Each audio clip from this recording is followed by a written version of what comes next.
Section 1 of Weird Tales Double Feature, The Haunter of the Dark and The Thing on the Doorstep, by H.P. Lovecraft. The Haunter of the Dark. I have seen the dark universe yawning, where the black planets roll without aim, where they roll in their horror unheeded, without knowledge or luster or name. Nemesis. Cautious investigators will hesitate to challenge the common belief that Robert Blake was killed by lightning or by some profound nervous shock derived from an electrical discharge. It is true that the window he faced was unbroken, but nature has shown herself capable of many freakish performances. The expression on his face may easily have arisen from some obscure muscular source unrelated to anything he saw, while the entries in his diary are clearly the result of a fantastic imagination aroused by certain local superstitions and by certain old matters he had uncovered. As for the anomalous conditions at the deserted church on Federal Hill, the shrewd analyst is not slow in attributing them to some charlatanry, conscious or unconscious, with at least some of which Blake was secretly connected. For after all, the victim was a writer and painter wholly devoted to the field of myth, dream, terror, and superstition, and avid in his quest for scenes and effects of a bizarre, spectral sort. His earlier stay in the city, a visit to a strange old man as deeply given to occult and forbidden lore as he, had ended amidst death and flame, and it must have been some morbid instinct which drew him back from his home in Milwaukee. He may have known of the old stories despite his statements to the contrary in the diary, and his death may have nipped in the bud some stupendous hoax destined to have a literary reflection.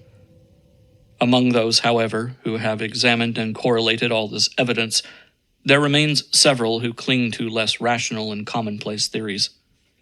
They are inclined to take much of Blake's diary at its face value, and point significantly to certain facts such as the undoubted genuineness of the old church record, the verified existence of the disliked and unorthodox Starry Wisdom sect prior to 1877, the record disappearance of an inquisitive reporter named Edwin M. Lillibridge in 1893, and, above all, the look of monstrous transfiguring fear on the face of the young writer when he died. It was one of these believers who, moved to fanatical extremes, threw into the bay the curiously angled stone in its strangely adorned metal box found in the old church steeple, the black windowless steeple, and not the tower where Blake's diary said those things originally were. Though widely censured both officially and unofficially, this man, a reputable physician with a taste for odd folklore, averred that he had rid the earth of something too dangerous to rest upon it. Between these two schools of opinion, the reader must judge for himself. The papers have given the tangible details from a skeptical angle, leaving for others the drawing of the picture as Robert Blake saw it, or thought he saw it, or pretended to see it. Now, studying the diary closely, dispassionately, and at leisure, let us summarize the dark chain of events from the expressed point of view of their chief actor. Young Blake returned to Providence in the winter of 1934 and 35, taking the upper floor of a venerable dwelling in a grassy court off College Street, on the crest of the great eastward hill near the Brown University campus and behind the marble John Hay Library. It was a cozy and fascinating place in a little garden oasis of village-like antiquity, where huge friendly cats sunned themselves atop a convenient shed. The square Georgian house had a monitor roof, classic doorway with fan carving, small paned windows, and all the other earmarks of early 19th century workmanship. Inside were 6 paneled doors, wide floorboards, a curving colonial staircase, white Adam period mantels, and a rear set of rooms 3 steps below the general level. Blake's study, a large southwest chamber, overlooked the front garden on one side, while its west windows, before one of which he had his desk, faced off from the brow of the hill and commanded a splendid view of the lower town's outspread roofs and of the mystical sunsets that flamed behind them. On the far horizon were the open countryside's purple slopes. Against these, some 2 miles away, rose the spectral hump of Federal Hill, bristling with huddled roofs and steeples whose remote outlines wavered mysteriously, taking fantastic forms as the smoke of the city swirled up and enmeshed them. Blake had a curious sense that he was looking upon some unknown ethereal world, which might or might not vanish in dream if ever he tried to seek it out and enter it in person. Having sent home for most of his books, Blake bought some antique furniture suitable to his quarters and settled down to write and paint, living alone and attending to the simple housework himself. His studio was in a north attic room, where the panes of the monitor roof furnished admirable lighting. During that first winter he produced 5 of his best-known short stories: The Burrower Beneath, The Stairs in the Crypt, Shagai, In the Vale of Pinoth, and The Feaster from the Stars, and painted 7 canvases, studies of nameless, unhuman monsters, and profoundly alien, non-terrestrial landscapes. At sunset he would often sit at his desk and gaze dreamily off at the outspread west, the dark towers of Memorial Hall just below, the Georgian courthouse belfry, the lofty pinnacles of the downtown section, and that shimmering spire-crowned mound in the distance, whose unknown streets and labyrinthine gables so potently provoked his fancy. From his few local acquaintances he learned that the far-off slope was a vast Italian quarter, though most of the houses were remnants of older Yankee and Irish days. Now and then he would train his field glasses on that spectral, unreachable world beyond the curling smoke, picking out individual roofs and chimneys and steeples, and speculating upon the bizarre and curious mysteries they might house. Even with optical aid, Federal Hill seemed somewhat alien, half fabulous, and linked to the unreal, intangible marvels of Blake's own tales and pictures. The feeling would persist long after the hill had faded into the violet, lamp-starred twilight, and the courthouse floodlights and the red industrial trust beacon had blazed up to make the night grotesque. Of all the distant objects on Federal Hill, a certain huge, dark church most fascinated Blake. It stood out with a special distinctness at certain hours of the day, and at sunset the great tower and tapering steeple loomed blackly against the flaming sky. It seemed to rest on especially high ground, for the grimy facade, and the obliquely seen north side with sloping roof and the tops of great pointed windows rose boldly above the tangle of surrounding ridgepoles and chimney pots. Peculiarly grim and austere, it appeared to be built of stone, stained and weathered with the smoke and storms of a century and more. The style, so far as the glass could show, was that earliest experimental form of Gothic revival which preceded the stately Upjohn period and held over some of the outlines and proportions of the Georgian age. Perhaps it was reared around 1810 or 1815. As the months passed, Blake watched the far-off forbidding structure with an oddly mounting interest. Since the vast windows were never lighted, he knew that it must be vacant. The longer he watched, the more his imagination worked, till at length he began to fancy curious things. He believed that a vague singular aura of desolation hovered over the place, so that even pigeons and swallows shunned its smoky eaves. Around other towers and belfries his glass would reveal great flocks of birds, but here they never rested. At least, that is what he thought and set down in his diary. He pointed the place out to several friends, but none of them had even been on Federal Hill or possessed the faintest notion of what the church was or had been. In the spring, a deep restlessness gripped Blake. He had begun his long-planned novel, based on a supposed survival of the witch cult in Maine, but was strangely unable to make progress with it. More and more he would sit at his westward window and gaze at the distant hill and the black, frowning steeple shunned by the birds. When the delicate leaves came out on the garden boughs, the world was filled with a new beauty, but Blake's restlessness was merely increased. It was then that he first thought of crossing the city and climbing bodily up that fabulous slope into the smoke-wreathed world of dream. Late in April, just before the eon-shadowed Walpurgis time, Blake made his first trip into the unknown. Plodding through the endless downtown streets and the bleak, decayed squares beyond, he came finally upon the ascending avenue of century-worn steps, sagging Doric porches, and blear-paned cupolas, which he felt must lead up to the long-known, unreachable world beyond the mists. There were dingy blue and white street signs which meant nothing to him, and presently he noted the strange dark faces of the drifting crowds and the foreign signs over curious shops and brown, decade-weathered buildings. Nowhere could he find any of the objects he had seen from afar, so that once more he half fancied that the Federal Hill of that distant view was a dream world, never to be trod by living human feet. Now and then a battered church facade or crumbling spire came in sight, but never the blackened pile that he sought.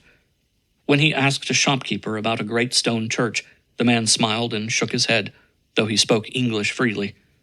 As Blake climbed higher, the region seemed stranger and stranger, with bewildering mazes of brooding brown alleys leading eternally off to the south. He crossed 2 or 3 broad avenues, and once thought he glimpsed a familiar tower. Again he asked a merchant about the massive church of stone, and this time he could have sworn that the plea of ignorance was feigned.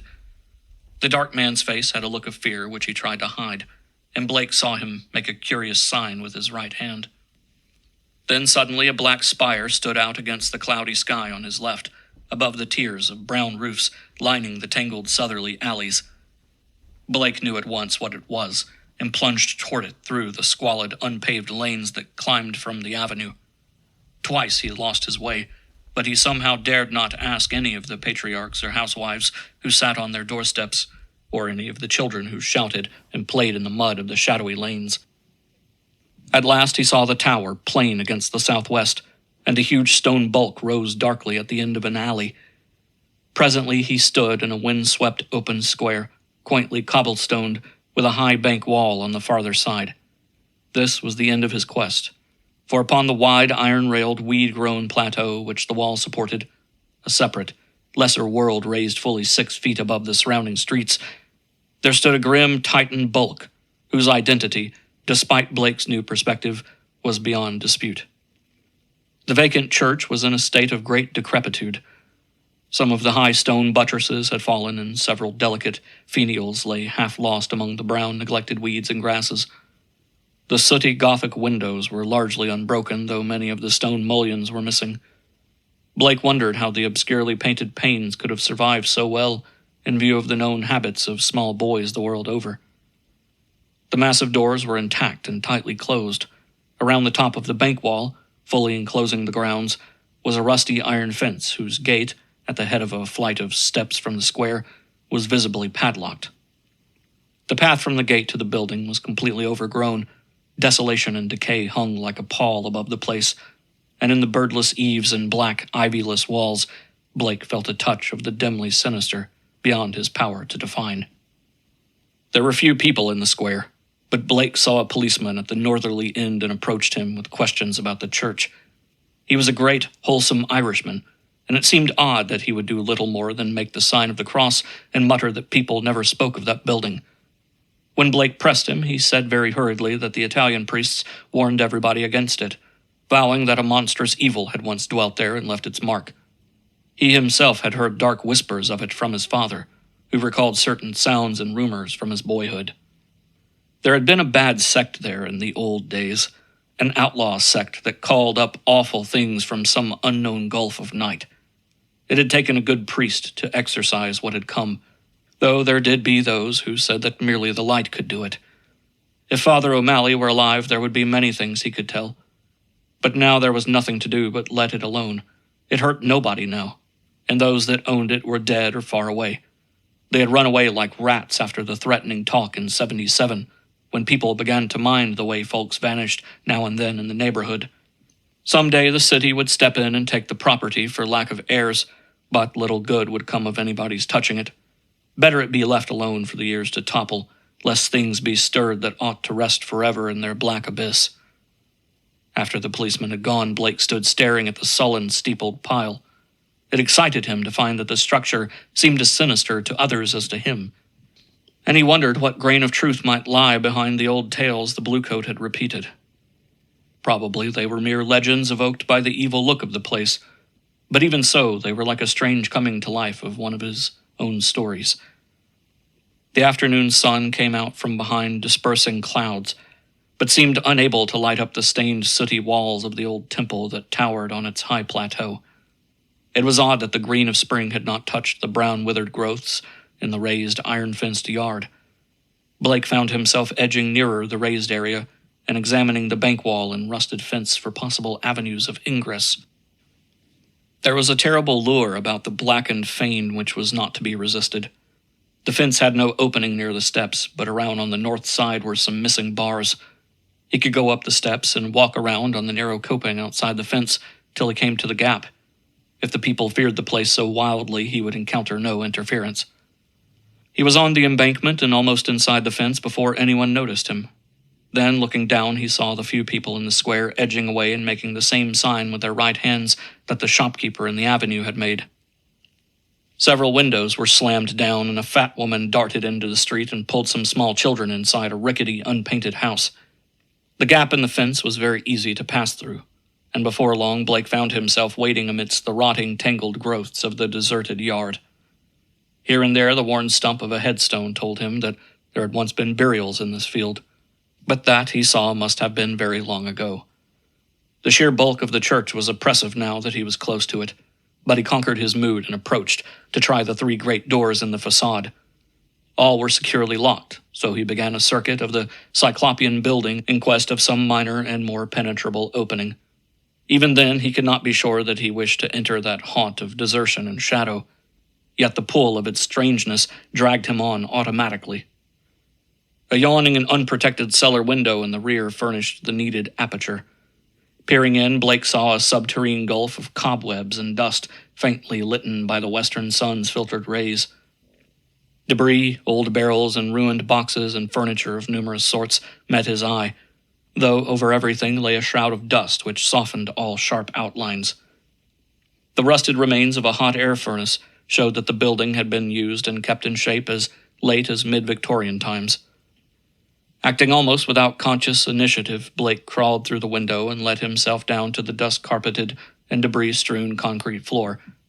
The vaulted ceiling was a vast one, without partitions, and in a corner far to the right, amid dense shadows, he saw a black archway evidently leading upstairs.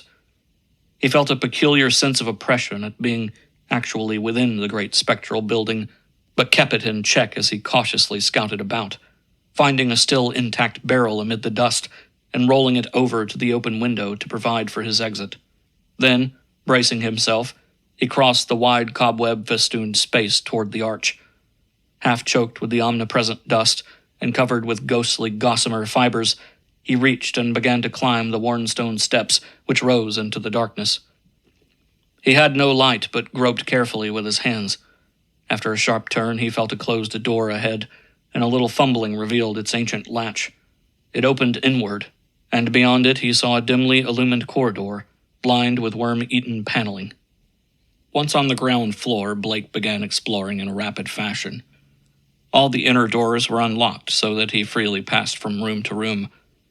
The colossal nave was an almost eldritch place, with its drifts and mountains of dust over box pews, altar, hourglass pulpit, and sounding board, and its titanic ropes of cobwebs stretching among the pointed arches of the gallery and entwining the clustered Gothic columns.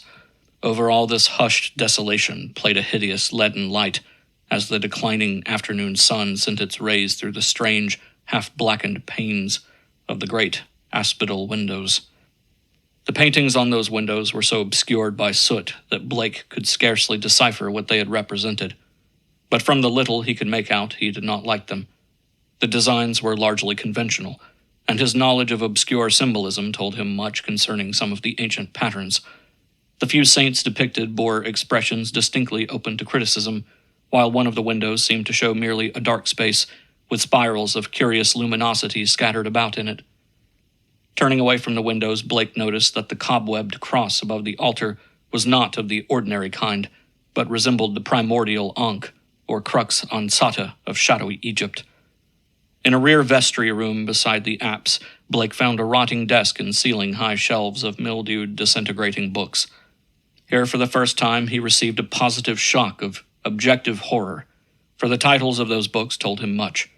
They were the black, forbidden things which most sane people have never even heard of, or have heard of only in furtive, timorous whispers. The banned and dreaded repositories of equivocal secrets and immemorial formulae which have trickled down the stream of time from the days of man's youth, and the dim, fabulous days before man was.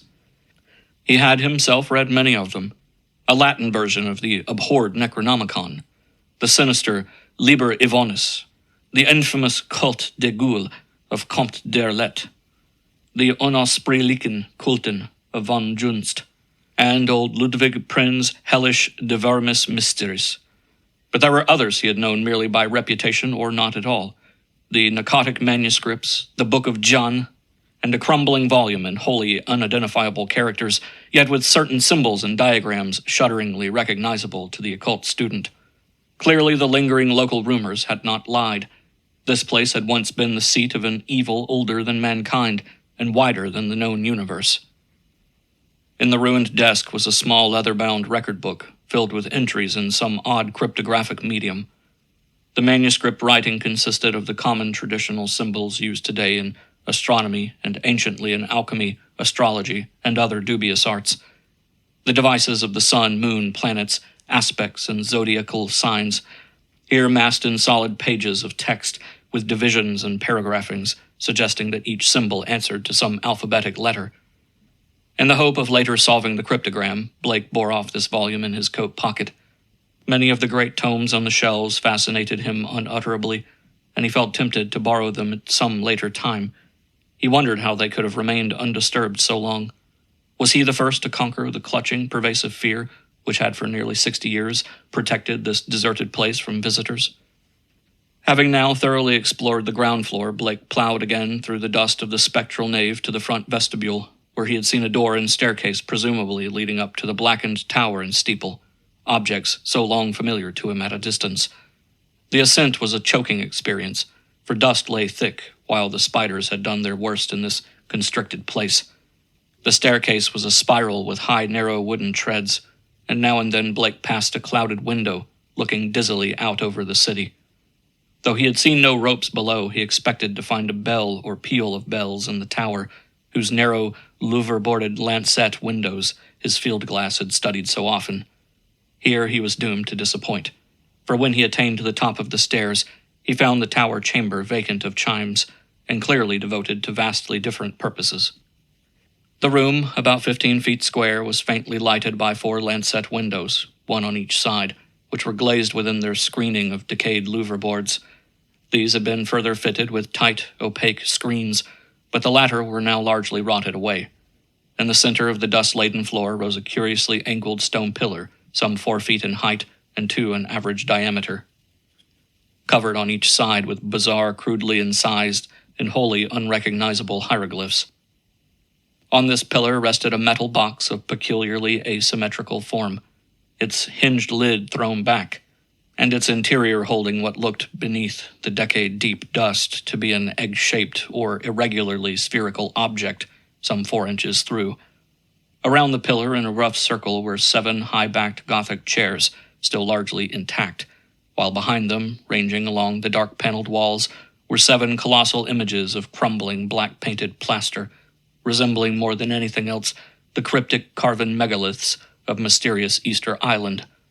In one corner of the cobwebbed chamber, a ladder was built into the wall, leading up to the closed trapdoor of the windowless steeple above. As Blake grew accustomed to the feeble light, he noticed odd bas-reliefs on the strange open box of yellowish metal. Approaching, he tried to clear the dust away with his hands and handkerchief, and saw that the figurines were of a monstrous and utterly alien kind, depicting entities which, though seemingly alive, resembled no known life form ever evolved on this planet. The 4-inch seeming sphere turned out to be a nearly black, red striated polyhedron, with many irregular flat surfaces, either a very remarkable crystal of some sort, or an artificial object of carved and highly polished mineral matter. It did not touch the bottom of the box, but was held suspended by means of a metal band around its center, with 7 queerly designed supports extending horizontally to angles of the box's inner wall near the top. This stone, once exposed, exerted upon Blake an almost alarming fascination. He could scarcely tear his eyes from it, and as he looked at its glistening surfaces, he almost fancied it was transparent, with half-formed worlds of wonder within. Into his mind floated pictures of alien orbs with great stone towers, and other orbs with Titan mountains and no mark of life, and still remoter spaces where only a stirring and vague blacknesses told of the presence of consciousness and will. When he did look away, it was to notice a somewhat singular mound of dust in the far corner near the ladder to the steeple. Just why it took his attention he could not tell, but something in its contours carried a message to his unconscious mind. Plowing toward it and brushing aside the hanging cobwebs as he went, He began to discern something grim about it. Hand and handkerchief soon revealed the truth, and Blake gasped with a baffling mixture of emotions. It was a human skeleton, and it must have been there for a very long time. The clothing was in shreds, but some buttons and fragments of cloth bespoke a man's gray suit. There were other bits of evidence: shoes, metal clasps, huge buttons for round cuffs, a stick pin of bygone pattern, a reporter's badge with the name of the old Providence Telegram, and a crumbling leather pocketbook. Blake examined the latter with care, finding within it several bills of antiquated issue, a celluloid advertising calendar for 1893, some cards with the name Edwin M. Lillibridge, and a paper covered with penciled memoranda. This paper held much of a puzzling nature, and Blake read it carefully at the dim westward window. Its disjointed text included such phrases as the following: Professor Enoch Bowen, home from Egypt, May 1844, buys Old Free Will Church in July. His archaeological work and studies in occult well known. Dr. Drown of Fourth Baptist warns against starry wisdom in sermon December 29, 1844. Congregation 97 by end of 45. 1846, 3 disappearances. First mention of shining trapezohedron. 7 disappearances, 1848. Stories of blood sacrifice begin. Investigation, 1853, comes to nothing. Stories of sounds. Father O'Malley tells of devil worship with box found in great Egyptian ruins. Says they call up something that can't exist in light, flees a little light, and banished by strong light. Then has to be summoned again. Probably got this from deathbed confession of Francis X. Feeney, who had joined Starry Wisdom in 49. These people say the shining trapezohedron shows them heaven and other worlds, and that the haunter of the dark tells them secrets in some way. Story of Orrin B. Eddy, 1857. They call it up by gazing at the crystal, and have a secret language of their own. 200 or more in congregation, 1863, exclusive of men at front. Irish Boys Mob Church in 1869 after Patrick Regan's disappearance. Veiled article in January, March 14th, 72, but people don't talk about it. 6 disappearances, 1876. Secret committee calls on Mayor Doyle. Action promised, February 1877. Church closes in April. Gang, Federal Hill Boys, threaten doctor. And vestrymen in May. 181 persons leave city before end of 77. Mention no names. Ghost stories begin around 1880. Try to ascertain truth of report that no human being has entered church since 1877. Ask Lanigan for photograph of place taken 1851. Restoring the paper to the pocketbook and placing the latter in his coat, Blake turned to look down at the skeleton in the dust. The implications of the notes were clear, and there could be no doubt but that this man had come to the deserted edifice 42 years before in quest of a newspaper sensation which no one else had been bold enough to attempt. Perhaps no one else had known of his plan. Who could tell? But he had never returned to his paper. Had some bravely suppressed fear risen to overcome him and bring on sudden heart failure? Blake stooped over the gleaming bones and noted their peculiar state. Some of them were badly scattered, and a few seemed oddly dissolved at the ends. Others were strangely yellowed, with vague suggestions of charring. This charring extended to some of the fragments of clothing. The skull was in a very peculiar state, stained yellow and with a charred aperture in the top as if some powerful acid had eaten through the solid bone. What had happened to the skeleton during its 4 decades of silent entombment here, Blake could not imagine. Before he realized it, he was looking at the stone again, and letting its curious influence call up a nebulous pageantry in his mind. He saw processions of robed, hooded figures whose outlines were not human, and looked on endless leagues of desert, lined with carved sky-reaching monoliths. He saw towers and walls in nighted depths under the sea, and vortices of space where wisps of black mist floated before thin shimmerings of cold purple haze. And beyond all else he glimpsed an infinite gulf of sheer darkness, where solid and semi-solid forms were known only by their windy stirrings, and cloudy patterns of force seemed to superimpose order on chaos, and hold forth a key to all the paradoxes and arcana of the worlds we know. Then all at once the spell was broken by an access of gnawing, indeterminate panic fear. Blake choked and turned away from the stone, conscious of some formless alien presence close to him and watching him with horrible intentness. He felt entangled with something which was not in the stone, but which had looked through it at him, something which would ceaselessly follow him with a cognition that was not physical sight. Plainly, the place was getting on his nerves, as well it might in view of his gruesome find. The light was waning too, and since he had no illuminant with him, he knew he would have to be leaving soon. It was then, in the gathering twilight, that he thought he saw a faint trace of luminosity in the crazily angled stone. He had tried to look away from it, but some obscure compulsion drew his eyes back. Was there a subtle phosphorescence of radioactivity about the thing? What was it that the dead man's notes had said concerning a shining trapezohedron? What, anyway, was this abandoned lair of cosmic evil? What had been done here, and what might still be lurking in the bird-shunned shadows? It seemed now as if an elusive touch of fetor had arisen somewhere close by, though its source was not apparent. Blake seized the cover of the long open box and snapped it down. It moved easily on its alien hinges and closed completely over the unmistakably glowing stone. At the sharp click of that closing, a soft stirring sound seemed to come from the steeple's eternal blackness overhead, beyond the trapdoor. Rats, without question, the only living things to reveal their presence in this accursed pile since he had entered it.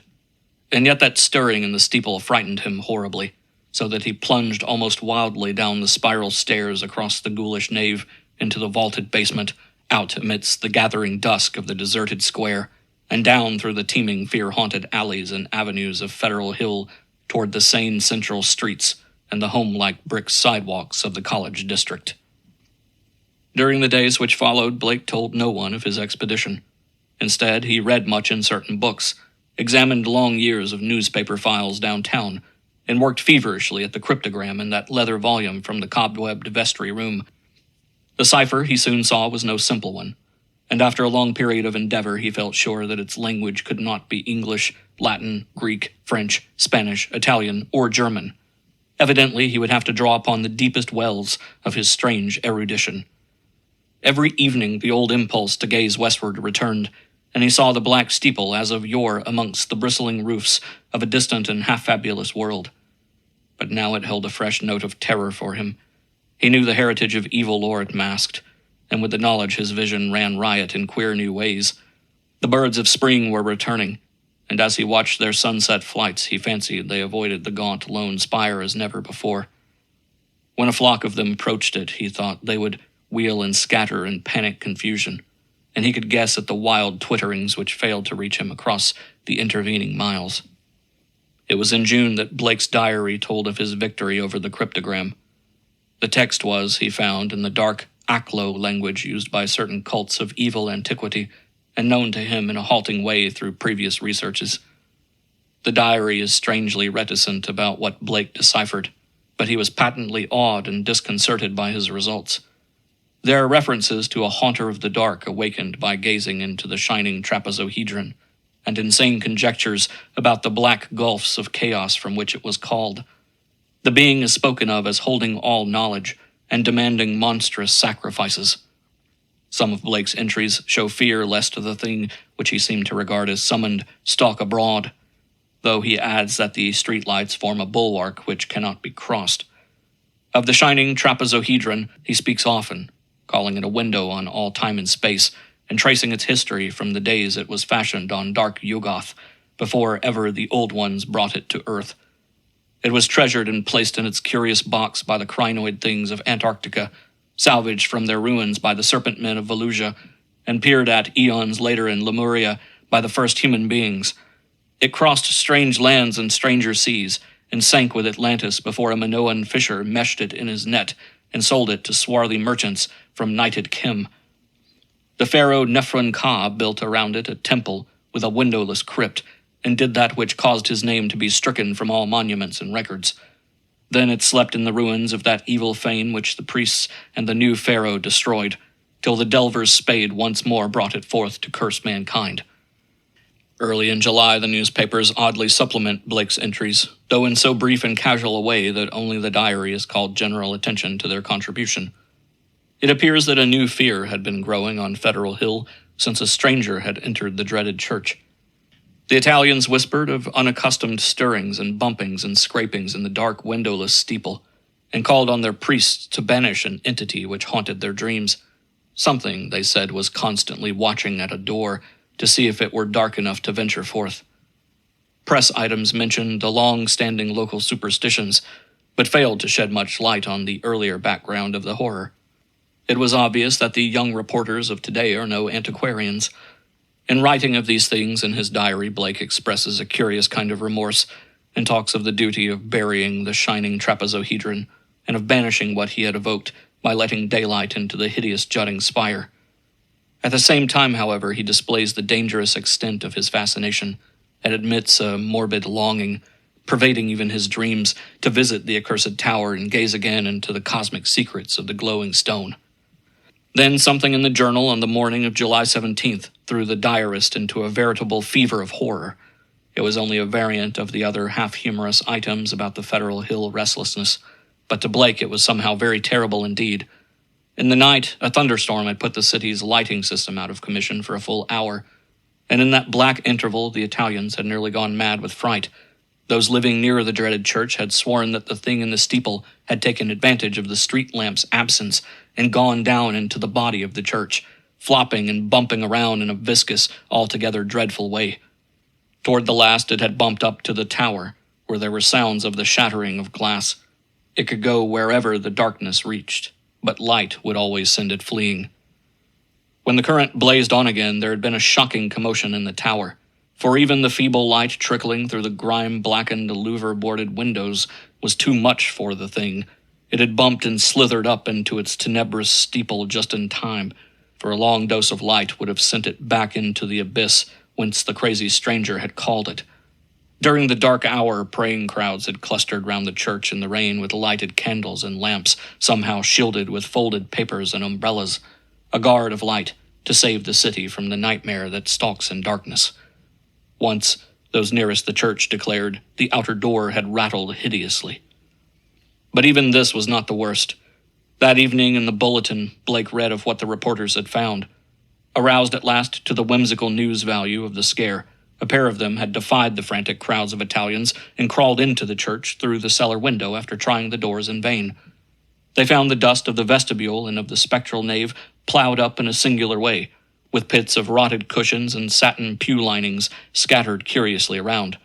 There was a bad odor everywhere, and here and there were bits of yellow stain and patches of what looked like charring.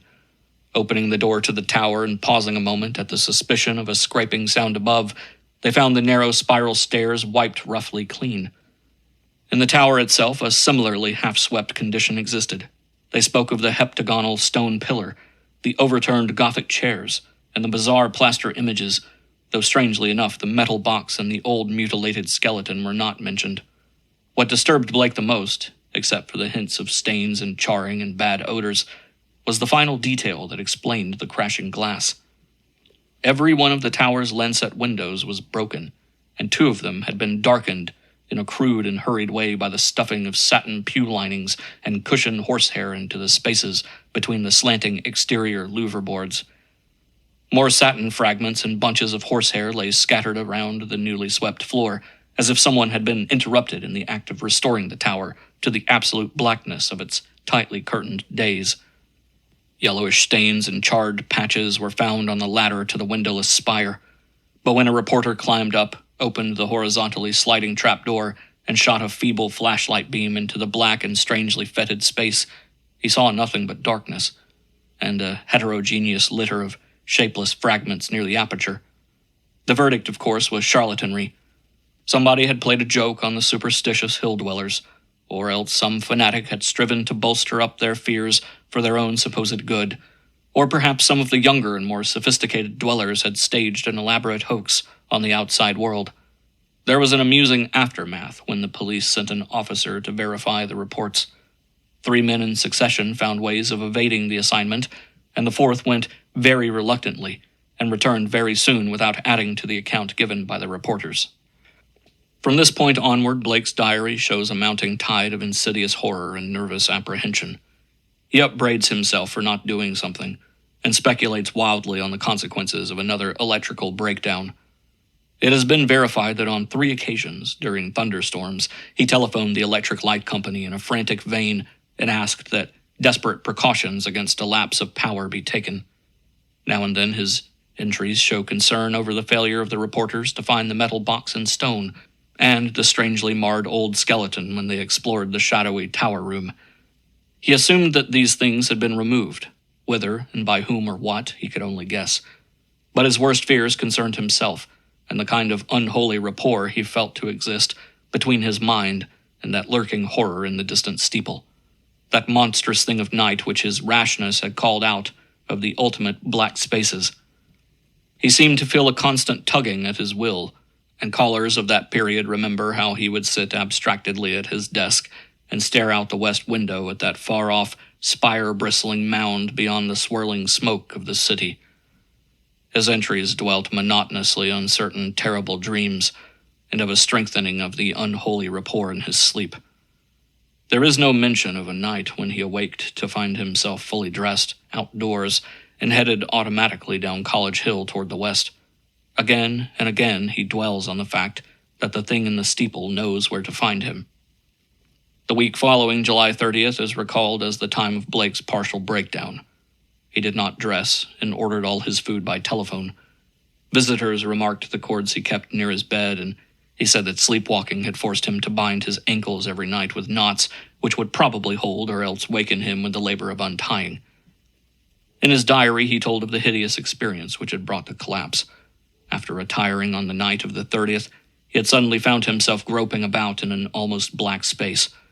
All he could see were short, faint horizontal streaks of bluish light, but he could smell an overpowering fetor and hear a curious jumble of soft, furtive sounds above him. Whenever he moved, he stumbled over something, and at each noise there would come a sort of answering sound from above, a vague stirring mixed with the cautious sliding of wood on wood.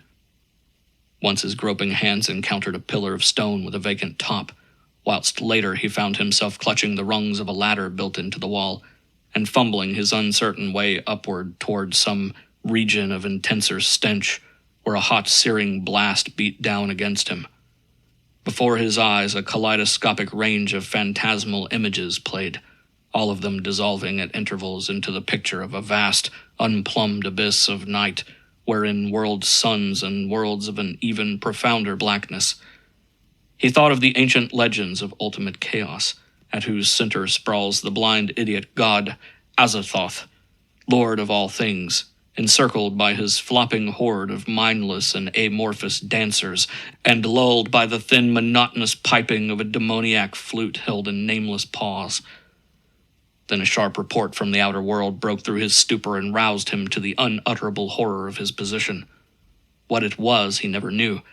Perhaps it was some belated peal from the fireworks heard all summer on Federal Hill, as the dwellers hail their various patron saints, or the saints of their native villages in Italy. In any event, he shrieked aloud, dropped frantically from the ladder, and stumbled blindly across the obstructed floor of the almost lightless chamber that encompassed him. He knew instantly where he was and plunged recklessly down the narrow spiral staircase, tripping and bruising himself at every turn. There was a nightmare flight through a vast cobwebbed nave whose ghostly arches reached up to realms of leering shadow, a sightless scramble through a littered basement, a climb to regions of air and streetlights outside, and a mad racing down a spectral hill of gibbering gables, across a grim, silent city of tall black towers, and up the steep eastward precipice to his own ancient door. On regaining consciousness in the morning, he found himself lying on his sturdy floor fully dressed. Dirt and cobwebs covered him, and every inch of his body seemed sore and bruised. When he faced the mirror, he saw that his hair was badly scorched, while a trace of strange evil odor seemed to cling to his outer clothing. It was then that his nerves broke down. Thereafter, lounging exhaustedly about in a dressing gown, he did little but stare from his west window, shiver at the threat of thunder, and make wild entries in his diary. The great storm broke just before midnight on August 8th. Lightning struck repeatedly in all parts of the city, and 2 remarkable fireballs were reported. The rain was torrential, while a constant fusillade of thunder brought sleeplessness to thousands. Blake was utterly frantic in his fear for the lighting system, and tried to telephone the company around 1 a.m., though by that time service had been temporarily cut off in the interest of safety. He recorded everything in his diary, the large, nervous, and often undecipherable hieroglyphs telling their own story of growing frenzy and despair, and of entries scrawled blindly in the dark. He had to keep the house dark in order to see out the window, and it appears that most of his time was spent at his desk, peering anxiously through the rain across the glistening miles of downtown roofs at the constellation of distant lights marking Federal Hill. Now and then he would fumblingly make an entry in his diary, so that detached phrases such as, "The lights must not go," "It knows where I am," "I must destroy it," and "It is calling to me, but perhaps it means no injury this time," are found scattered down 2 of the pages. Then the lights went out all over the city. It happened at 2:12 a.m., according to Powerhouse records, but Blake's diary gives no indication of the time. The entry is merely, "Lights out. God help me." On Federal Hill there were watchers as anxious as he, and rain-soaked knots of men paraded the square and alleys around the evil church with umbrella-shaded candles, electric flashlights, oil lanterns, crucifixes, and obscure charms of many sorts common to southern Italy. They blessed each flash of lightning and made cryptical signals of fear with their right hands when a turn in the storm caused the flashes to lessen and finally to cease altogether. A rising wind blew out most of the candles so that the scene grew threateningly dark. Someone roused Father Maluzzo of Spirito Santo Church, and he hastened to the dismal square to pronounce whatever helpful syllables he could. Of the restless and curious sounds in the blackened tower, there could be no doubt whatever. For what happened at 2:35, we have the testimony of the priest, a young, intelligent, and well-educated person, of Patrolman William J. Monahan of the Central Station, an officer of the highest reliability who had paused at that part of his beat to inspect the crowd, and of most of the 78 men who had gathered around the church's high bank wall, especially those in the square where the eastward facade was visible. Of course, there was nothing which can be proved as being outside the order of nature. The possible causes of such an event are many. No one can speak with certainty of the obscure chemical processes arising in a vast, ancient, ill-aired, and long-deserted building of heterogeneous contents, mephitic vapors, spontaneous combustion, pressure of gases born of long decay. Any one of numberless phenomena might be responsible. And then, of course, the factor of conscious charlatanry can by no means be excluded. The thing was really quite simple in itself and covered less than 3 minutes of actual time.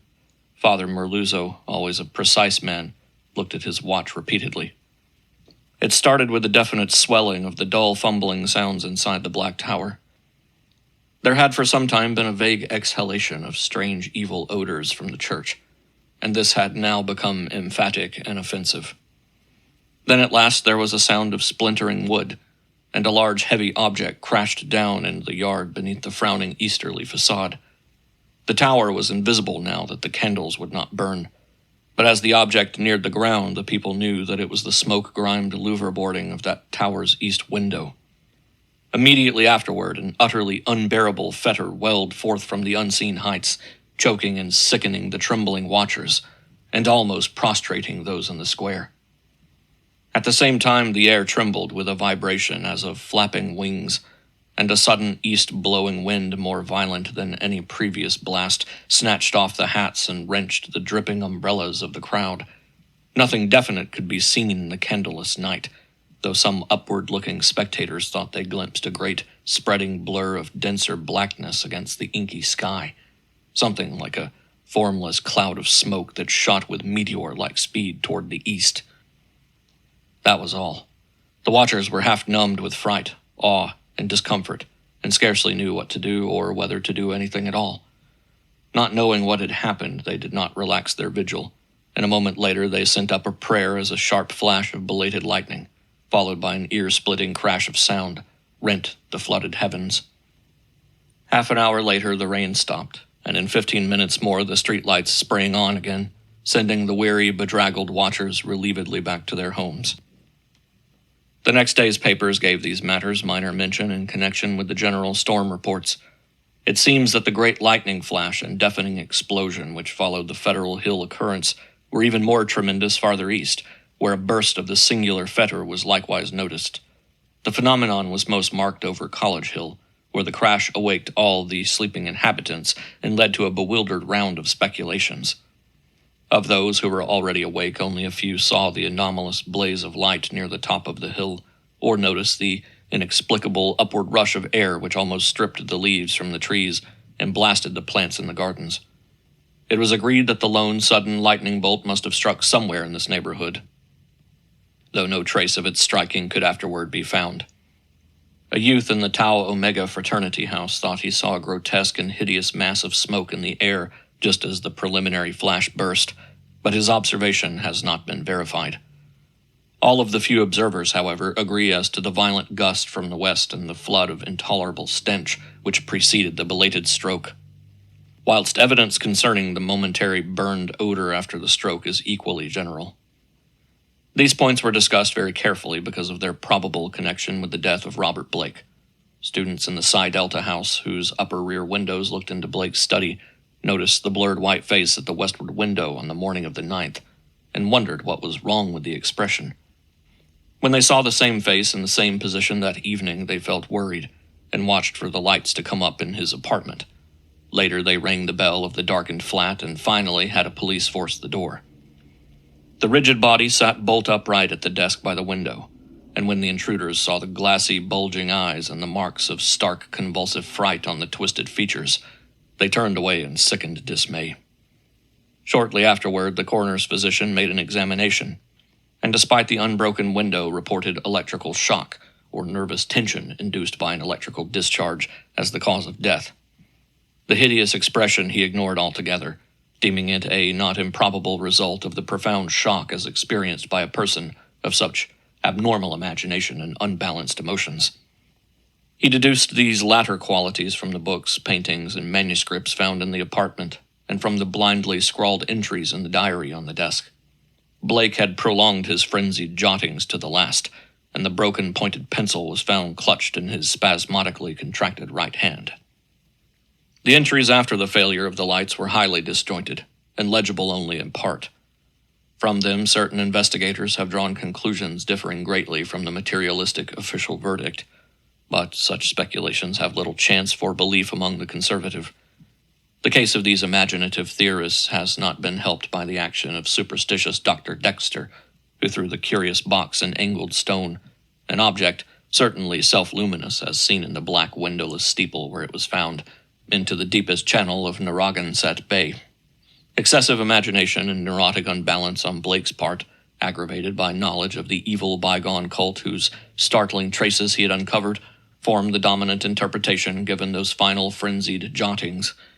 These are the entries, or all that can be made of them. Lights out. Must be 5 minutes now. Everything depends on lightning. Yadeth grant it will keep up. Some influence seems beating through it. Rain and thunder and wind deafen. The thing is taking hold of my mind. Trouble with memory. I see things I never knew before. Other worlds and other galaxies. Dark. The lightning seems dark, and the darkness seems light. It cannot be the real hill and church that I see in the pitch darkness. Must be retinal impression left by flashes. Heaven grant the Italians are out with their candles if the lightning stops. What am I afraid of? Is it not an avatar of Nyarlathotep, who in antique and shadowy hymn even took the form of man? I remember Yugoth, and more distant Shagai, and the ultimate void of the black planets. The long winging flight through the void cannot cross the universe of light, recreated by the thoughts caught in the shining trapezohedron. Send it through the horrible abysses of radiance. My name is Blake. Robert Harrison Blake of 620 East Knapp Street, Milwaukee, Wisconsin. I am on this planet. Azathoth, have mercy. The lightning no longer flashes. Horrible. I can see everything with a monstrous sense that is not sight. Light is dark, and dark is light. Those people on the hill. Guard. Candles and charms. They're priests. Sense of distance gone. Far is near, and near is far. No light. No glass. See that steeple, that tower. Window. Can hear. Roderick Usher. Am mad or going mad. The thing is stirring and fumbling in the tower. I am it, and it is I. I want to get out, must get out and unify the forces. It knows where I am. I am Robert Blake, but I see the tower in the dark. There is a monstrous odor, senses transfigured, boarding at that tower window, cracking and giving way. Ya, Nagai, eek. I see it coming here. Hell wind, Titan blur, black wings. Yog Sothoth, save me, the three-lobed burning eye. End of Section 1, The Haunter of the Dark. Section 2 of Weird Tales double feature, The Haunter of the Dark and The Thing on the Doorstep. The Thing on the Doorstep. It is true that I have sent 6 bullets through the head of my best friend, and yet I hope to show by this statement that I am not his murderer. At first I shall be called a madman, madder than the man I shot in his cell at the Arkham Sanitarium. Later, some of my readers will weigh each statement, correlated with the known facts, and ask themselves how I could have believed otherwise than as I did after facing the evidence of that horror, that thing on the doorstep. Until then, I also saw nothing but madness in the wild tales I have acted on. Even now, I ask myself whether I was misled, or whether I am not mad after all. I do not know, but others have strange things to tell of Edward and Asenath Derby. And even the stolid police are at their wits' ends to account for that last terrible visit. They have tried weakly to concoct a theory of a ghastly jest or warning by discharged servants, yet they know in their hearts that the truth is something infinitely more terrible and incredible. So I say that I have not murdered Edward Derby. Rather have I avenged him, and in doing so purged the earth of a horror whose survival might have loosed untold terrors on all mankind. There are black zones of shadow close to our daily paths, and now and then some evil soul breaks a passage through. When that happens, the man who knows must strike before reckoning the consequences. I have known Edward Pickman Derby all his life. 8 years my junior, he was so precocious that we had much in common from the time he was 8 and I 16. He was the most phenomenal child scholar I had ever known, and at 7 was writing verse of a somber, fantastic, almost morbid cast, which astonished the tutors surrounding him. Perhaps his private education and coddled seclusion had something to do with his premature flowering. An only child, he had organic weaknesses which startled his doting parents and caused them to keep him closely chained to their side. He was never allowed out without his nurse, and seldom had a chance to play unconstrainedly with other children. All this doubtless fostered a strange, secretive inner life in the boy, with imagination as his one avenue of freedom. At any rate, his juvenile learning was prodigious and bizarre, and his facile writings, such as to captivate me despite my greater age. About that time I had learnings toward art of a somewhat grotesque cast, and I found in this younger child a rare kindred spirit. What lay behind our joint love of shadows and marvels was, no doubt, the ancient, moldering, and subtly fearsome town in which we lived, witch-cursed, legend-haunted Arkham, whose huddled, sagging gambrel roofs and crumbling Georgian balustrades brood out the centuries beside the darkly muttering Miskatonic. As time went by, I turned to architecture and gave up my design of illustrating a book of Edward's demoniac poems. Yet our comradeship suffered no lessening.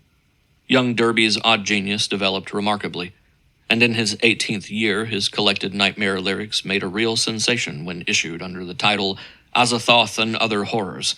He was a close correspondent of the notorious Baudelairean poet Justin Jeffrey, who wrote The People of the Monolith, and died screaming in a madhouse in 1926 after a visit to a sinister, ill-regarded village in Hungary. In self-reliance and practical affairs, however, Derby was greatly retarded because of his coddled existence. His health had improved, but his habits of childish dependence were fostered by over-careful parents, so that he never traveled alone, made independent decisions, or assumed responsibilities. It was early seen that he would not be equal to a struggle in the business or professional arena, but the family fortune was so ample that this formed no tragedy. As he grew to years of manhood, he retained a deceptive aspect of boyishness. Blond and blue-eyed, he had the fresh complexion of a child, and his attempts to raise a mustache were discernible only with difficulty.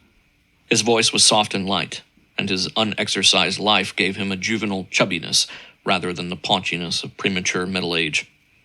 He was of good height, and his handsome face would have made him a notable gallant had not his shyness held him to seclusion and bookishness. Derby's parents took him abroad every summer, and he was quick to seize on the surface aspects of European thought and expression. His Poe-like talents turned more and more toward the decadent, and other artistic sensitivenesses and yearnings were half aroused in him. We had great discussions in those days. I had been through Harvard, had studied in a Boston architect's office, had married, and had finally returned to Arkham to practice my profession, settling in the family homestead in Saltonstall Street, since my father had moved to Florida for his health. Edward used to call almost every evening till I came to regard him as one of the household. He had a characteristic way of ringing the doorbell or sounding the knocker that grew to be a veritable code signal, so that after dinner I always listened for the familiar 3 brisk strokes followed by 2 more after a pause. Less frequently I would visit at his house and note with envy the obscure volumes in his constantly growing library. Derby went through Miskatonic University in Arkham, since his parents would not let him board away from them. He entered at 16 and completed his course in 3 years, majoring in English and French literature and receiving high marks in everything but mathematics and the sciences. He mingled very little with the other students, though looking enviously at the daring or bohemian set, whose superficially smart language and meaninglessly ironic pose he aped, and whose dubious conduct he wished he dared adopt. What he did do was to become an almost fanatical devotee of subterranean magical lore, for which Miskatonic's library was and is famous. Always a dweller on the surface of fantasy and strangeness, he now delved deep into the actual runes and riddles left by a fabulous past for the guidance or puzzlement of posterity. He read things like the frightful Book of Eibon, the Unausprechlichen Kulten of von Junst, and the forbidden Necronomicon of the mad Arab Abdul al-Hazared, though he did not tell his parents he had seen them. Edward was 20 when my son and only child was born, and seemed pleased when I named the newcomer Edward Derby Upton after him. By the time he was 25, Edward Derby was a prodigiously learned man and a fairly well-known poet and fantasiste. Though his lack of contacts and responsibilities had slowed down his literary growth by making his products derivative and overbookish. I was perhaps his closest friend, finding him an inexhaustible mine of vital theoretical topics, while he relied on me for advice in whatever matters he did not wish to refer to his parents. He remained single, more through shyness, inertia, and parental protectiveness than through inclination, and moved in society only to the slightest and most perfunctory extent. When the war came, both health and ingrained timidity kept him at home. I went to Plattsburgh for a commission, but never got overseas. So the years wore on. Edward's mother died when he was 34, and for months he was incapacitated by some odd psychological malady. His father took him to Europe, however, and he managed to pull out of his trouble without visible effects. Afterward, he seemed to feel a sort of grotesque exhilaration, as if of partial escape from some unseen bondage. He began to mingle in the more advanced college set, despite his middle age, and was present at some extremely wild doings, on one occasion paying heavy blackmail, which he borrowed of me, to keep his presence at a certain affair from his father's notice. Some of the whispered rumors about the wild Miskatonic set were extremely singular. There was even talk of black magic and of happenings utterly beyond credibility. 2. Edward was 38 when he met Asenath Waite. She was, I judge, about 23 at the time, and was taking a special course in medieval metaphysics at Miskatonic. The daughter of a friend of mine had met her before, in the Hall School at Kingsport, and had been inclined to shun her because of her odd reputation. She was dark, smallish, and very good-looking, except for over-protuberant eyes, but something in her expression alienated extremely sensitive people. It was, however, largely her origin and conversation which caused average folk to avoid her. She was one of the Innsmouth Waites, and dark legends have clustered for generations about crumbling, half-deserted Innsmouth and its people. There are tales of horrible bargains about the year 1850, and of a strange element not quite human in the ancient families of the run-down fishing port. Tales such as only old-time Yankees can devise and repeat with proper awesomeness. Asenath's case was aggravated by the fact that she was Ephraim Waite's daughter, the child of his old age by an unknown wife who always went veiled.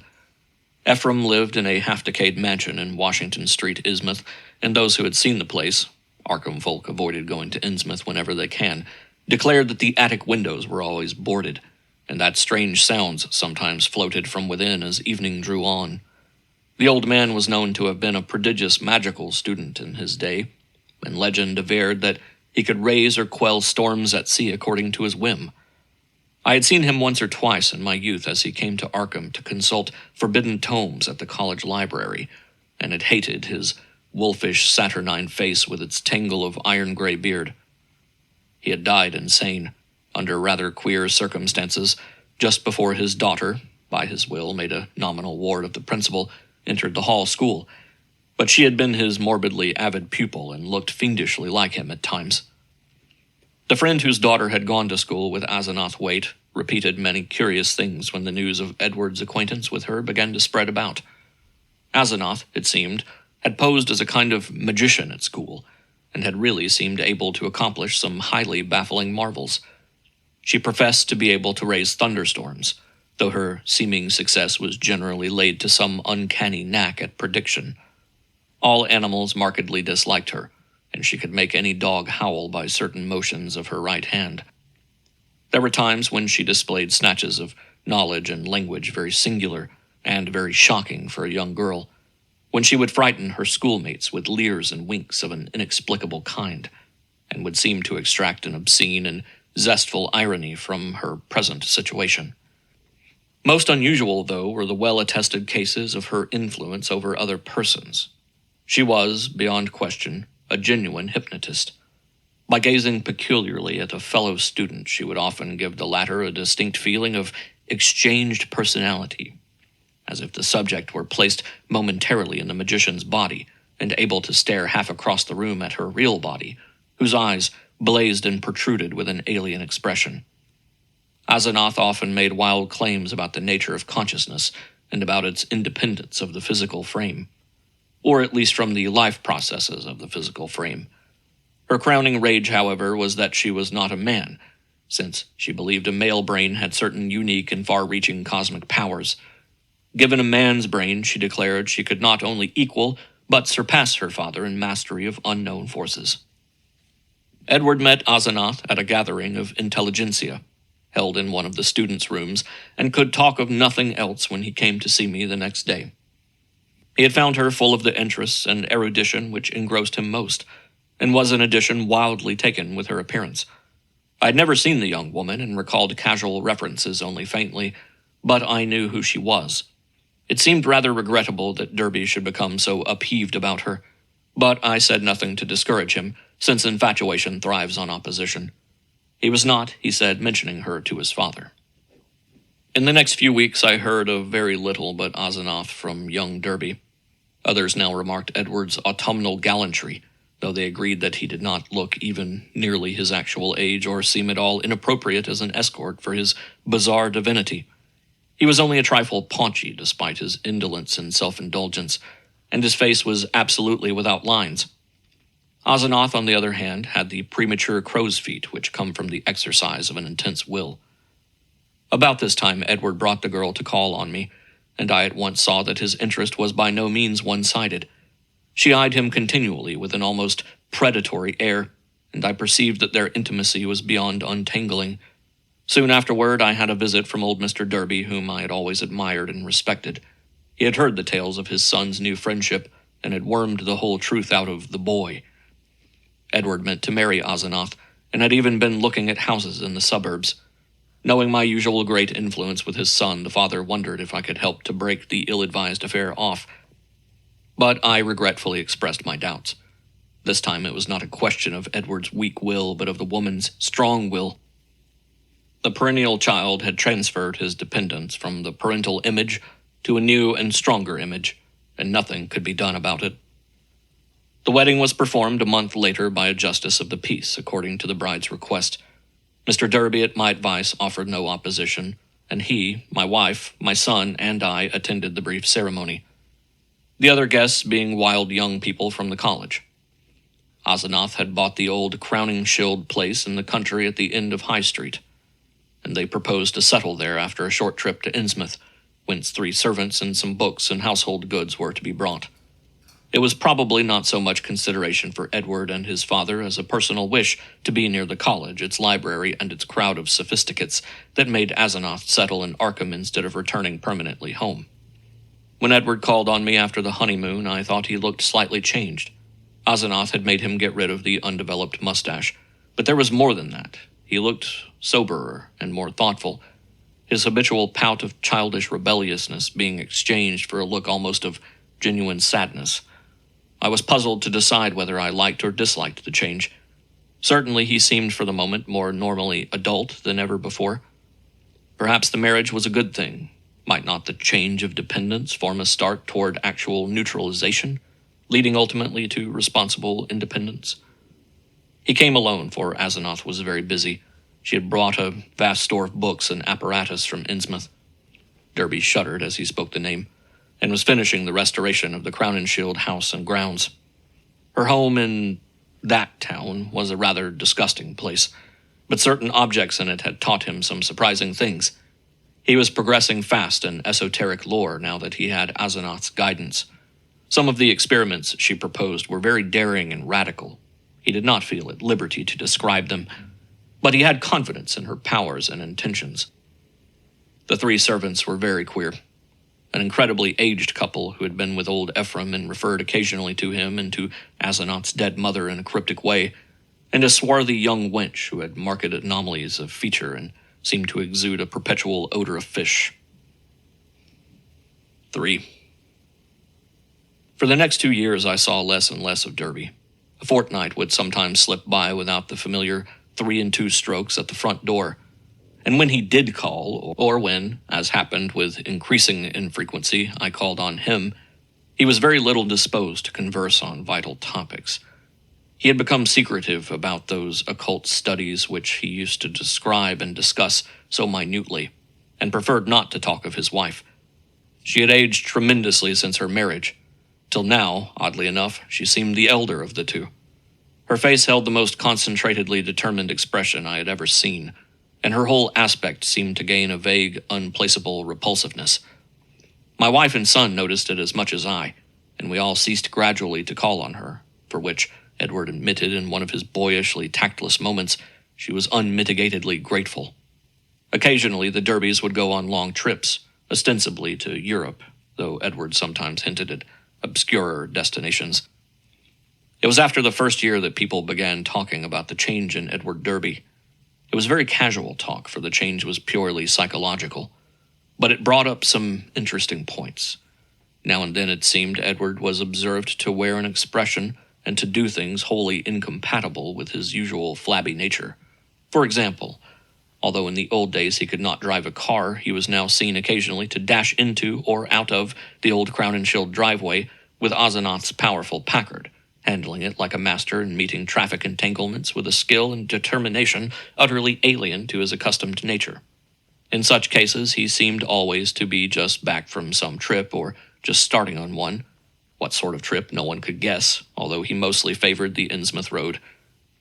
Oddly, the metamorphosis did not seem altogether pleasing. People said he looked too much like his wife or like old Ephraim Waite himself in these moments. Or perhaps these moments seemed unnatural because they were so rare. Sometimes, hours after starting out this way, he would return listlessly sprawled on the rear seat of the car while an obviously hired chauffeur or mechanic drove.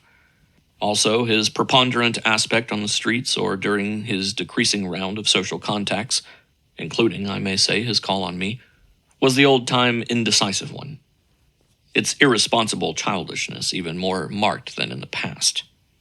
While Asenath's face aged, Edward's, aside from those exceptional occasions, actually relaxed into a kind of exaggerated immaturity, save when a trace of the new sadness or understanding would flash across it.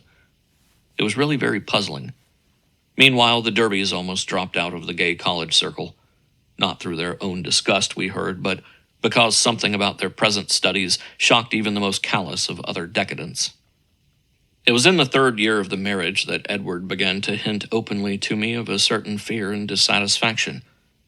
He would let fall remarks about things going too far, and would talk darkly about the need of gaining his identity. At first I ignored such references, but in time I began to question him guardedly, remembering what my friend's daughter had said about Asenath's hypnotic influence over the other girls at school, the cases where students had thought they were in her body looking across the room at themselves. This questioning seemed to make him at once alarmed and grateful, and once he mumbled something about having a serious talk with me later.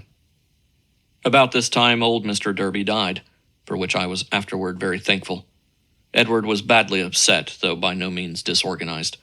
He had seen astonishingly little of his parents since his marriage, for Asenath had concentrated in herself all his vital sense of family linkage. Some called him callous in his loss, especially since those jaunty and confident moods with the car began to increase.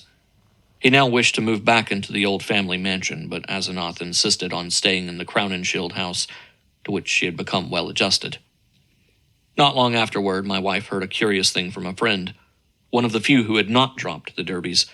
She had been out to the end of High Street to call on the couple and had seen a car shoot briskly out of the drive with Edward's oddly confident and almost sneering face above the wheel.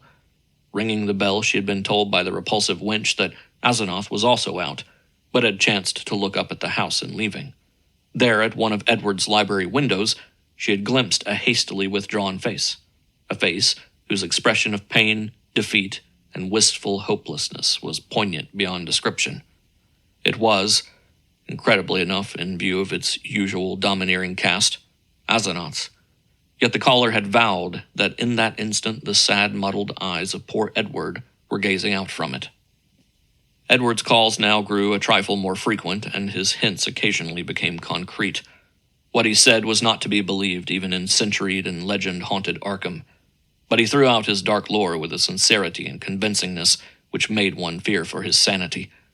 He talked about terrible meetings in lonely places, of cyclopean ruins in the heart of the Maine woods, beneath which vast staircases led down to abysses of nighted secrets, of complex angles that led through invisible walls to other regions of space and time, and of hideous exchanges of personality that permitted explorations in remote and forbidden places, on other worlds, and in different space-time continua. He would now and then back up certain crazy hints by exhibiting objects which utterly nonplussed me. Elusively colored and bafflingly textured objects like nothing ever heard of on Earth, whose insane curves and surfaces answered no conceivable purpose and followed no conceivable geometry. These things, he said, came from outside, and his wife knew how to get them. Sometimes, but always in frightened and ambiguous whispers, he would suggest things about old Ephraim Waite, whom he had seen occasionally at the college library in the old days. These adumbrations were never specific, but seemed to revolve around some especially horrible doubt as to whether the old wizard were really dead, in a spiritual as well as corporeal sense. At times Derby would halt abruptly in his revelations, and I wondered whether Asenath could possibly have divined his speech at a distance and cut him off through some sort of telepathic mesmerism, some power of the kind she had displayed at school. Certainly, she suspected that he told me things, for as the weeks passed, she tried to stop his visits with words and glances of a most inexplicable potency. Only with difficulty could he get to see me, for although he would pretend to be going somewhere else, some invisible force would generally clog his motions or make him forget his destination for the time being. His visits usually came when Asenath was away in her own body, as he once oddly put it. She always found out later. The servants watched his goings and comings, but evidently she thought it inexpedient to do anything drastic. 4. Derby had been married more than 3 years on that August day when I got that telegram from Maine. I had not seen him for 2 months, but had heard he was away on business. Asenath was supposed to be with him, though watchful gossip declared there was someone upstairs in the house behind the doubly curtained windows. They had watched the purchases made by the servants, and now the town marshal of Chesuncook had wired of the draggled madman who stumbled out of the woods with delirious ravings and screamed to me for protection. It was Edward, and he had been just able to recall his own name and address. Chesuncook is close to the wildest, deepest, and least explored forest belt in Maine, and it took a whole day of feverish jolting through fantastic and forbidding scenery to get there in a car. I found Derby in a cell at the town farm, vacillating between frenzy and apathy. He knew me at once, and began pouring out a meaningless, half-incoherent torrent of words in my direction. "Dan, for God's sake! The pit of the Shoggoths! Down the 6,000 steps! The abomination of abominations! I never would let her take me, and then I found myself there. Yah, Shub-Niggurath! The shape rose up from the altar, and there were 500 that howled. The hooded thing bleated, 'Kimog, Kimog!' That was old Ephraim's secret name in the coven. I was there where she promised she wouldn't take me. A minute before I was locked in the library, and then I was there where she had gone with my body, in the place of utter blasphemy, the unholy pit where the black realm begins and the watcher guards the gate. I saw a Shoggoth. It changed shape. I can't stand it. I'll kill her if she ever sends me there again. I'll kill that entity. Her, him, it. I'll kill it. I'll kill it with my own hands." It took me an hour to quiet him, but he subsided at last. The next day I got him decent clothes in the village and set out with him for Arkham. His fury of hysteria was spent, and he was inclined to be silent, though he began muttering darkly to himself when the car passed through Augusta, as if the sight of a city aroused unpleasant memories. It was clear that he did not wish to go home, and considering the fantastic delusions he seemed to have about his wife, delusions undoubtedly springing from some actual hypnotic ordeal to which he had been subjected, I thought it would be better if he did not. I resolved to put him up myself for a time, no matter what unpleasantness it would make with Asenath. Later I would help him get a divorce, for most assuredly there were mental factors which made this marriage suicidal for him. When we struck open country again, Derby's muttering faded away, and I let him nod and drowse on the seat beside me as I drove. During our sunset dash through Portland, the muttering commenced again, more distinctly than before, and as I listened, I caught a stream of utterly insane drivel about Asenath. The extent to which she had preyed on Edward's nerves was plain, for he had woven a whole set of hallucinations around her. His present predicament, he mumbled furtively, was only one of a long series. She was getting hold of him, and he knew that someday she would never let go. Even now she probably let him go only when she had to, because she couldn't hold on long at a time. She constantly took his body and went to nameless places for nameless rites, leaving him in her body and locking him upstairs. But sometimes she couldn't hold on, and he would find himself suddenly in his own body again, and in some far-off, horrible, and perhaps unknown place. Sometimes she'd get hold of him again, and sometimes she couldn't. Often he was left stranded somewhere as I had found him. Time and again he had to find his way home from frightful distances, getting somebody to drive the car after he found it. The worst thing was that she was holding on to him longer and longer at a time. She wanted to be a man, to be fully human. That was why she got hold of him. She had sensed the mixture of fine-wrought brain and weak will in him. Someday she would crowd him out and disappear with his body, disappear to become a great magician like her father, and leave him marooned in that female shell that wasn't even quite human. Yes, he knew about the Innsmouth blood now. There had been traffic with things from the sea. It was horrible.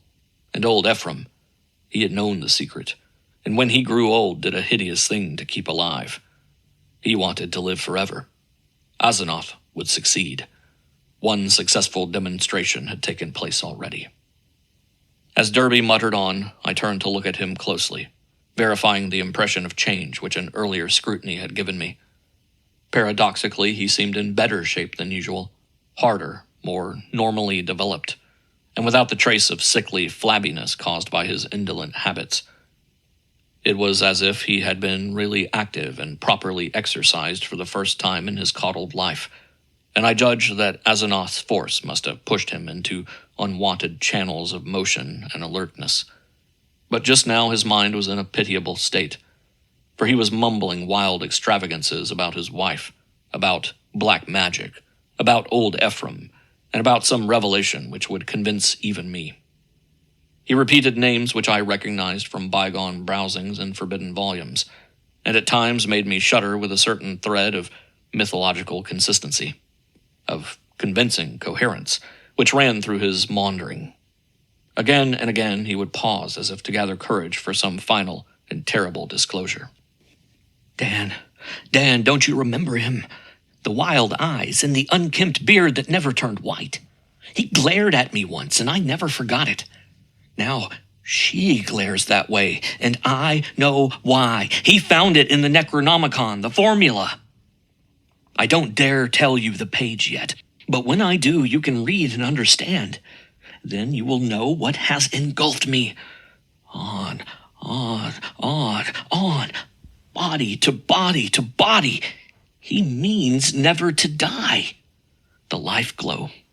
He knows how to break the link. It can flicker on a while, even when the body is dead. I'll give you hints and maybe you'll guess. Listen, Dan, do you know why my wife always takes such pains with that silly backhand writing? Have you ever seen a manuscript of old Ephraim's? Do you want to know why I shivered when I saw some hasty notes Asenath had jotted down? Asenath. Is there such a person? Why did they half think there was poison in old Ephraim's stomach? Why do the Gilmans whisper about the way he shrieked like a frightened child when he went mad and Asenath locked him up in the padded attic room where the other had been? Was it old Ephraim's soul that was locked in? Who locked in whom?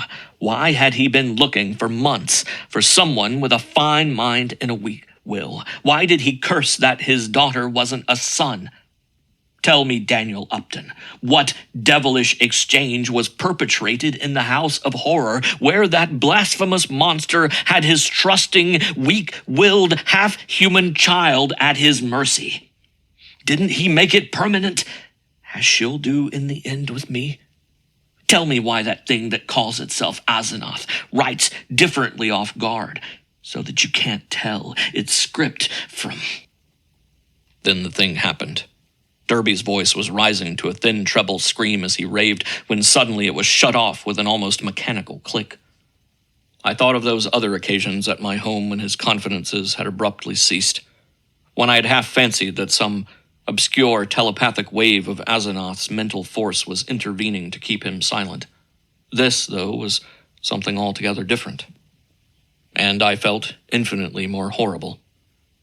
The face beside me was twisted almost unrecognizably for a moment, while through the whole body there passed a shivering motion, as if all the bones, organs, muscles, nerves, and glands were readjusting themselves to a radically different posture, set of stresses, and general personality. Just where the supreme horror lay, I could not for my life tell. Yet there swept over me such a swamping wave of sickness and repulsion, such a freezing, petrifying sense of utter alienage and abnormality, that my grasp of the wheel grew feeble and uncertain. The figure beside me seemed less like a lifelong friend than like some monstrous intrusion from outer space, some damnable, utterly accursed focus of unknown and malign cosmic forces. I had faltered only a moment, but before another moment was over, my companion had seized the wheel and forced me to change places with him. The dusk was now very thick, and the lights of Portland far behind, so I could not see much of his face. The blaze of the eyes, though, was phenomenal, and I knew that he must now be in that queerly energized state, so unlike his usual self, which so many people had noticed. It seemed odd and incredible that listless Edward Derby, he who could never assert himself and who had never learned to drive, should be ordering me about and taking the wheel of my own car. Yet that was precisely what had happened. He did not speak for some time, and in my inexplicable horror, I was glad he did not. In the lights of Biddeford and Seco, I saw his firmly set mouth and shivered at the blaze of his eyes. The people were right. He did look damnably like his wife, and like old Ephraim when in these moods. I did not wonder that the moods were disliked. There was certainly something unnatural in them. and I felt the sinister element all the more because of the wild ravings I had been hearing. This man, for all my lifelong knowledge of Edward Pickman Derby, was a stranger, an intrusion of some sort from the black abyss. He did not speak until we were on a dark stretch of road, and when he did, his voice seemed utterly unfamiliar. It was deeper, firmer, and more decisive than I had ever known it to be, while its accent and pronunciation were altogether changed, though vaguely, remotely, and rather disturbingly recalling something I could not quite place. There was, I thought, a trace of very profound and very genuine irony in the timbre. Not the flashy, meaninglessly jaunty pseudo-irony of the callow sophisticate, which Derby had habitually affected, but something grim, basic, pervasive, and potentially evil. I marveled at the self-possession so soon following the spell of panic-struck muttering. "I hope you'll forget my attack back there, Upton," he was saying. "You know what my nerves are, and I guess you can excuse such things. I'm enormously grateful, of course, for this lift home. And you must forget, too, any crazy things I may have been saying about my wife, and about things in general. That's what comes from overstudy in a field like mine. My philosophy is full of bizarre concepts, and when the mind gets worn out, it cooks up all sorts of imaginary concrete applications. I shall take a rest from now on. You probably won't see me for some time, and you needn't blame Asenath for it.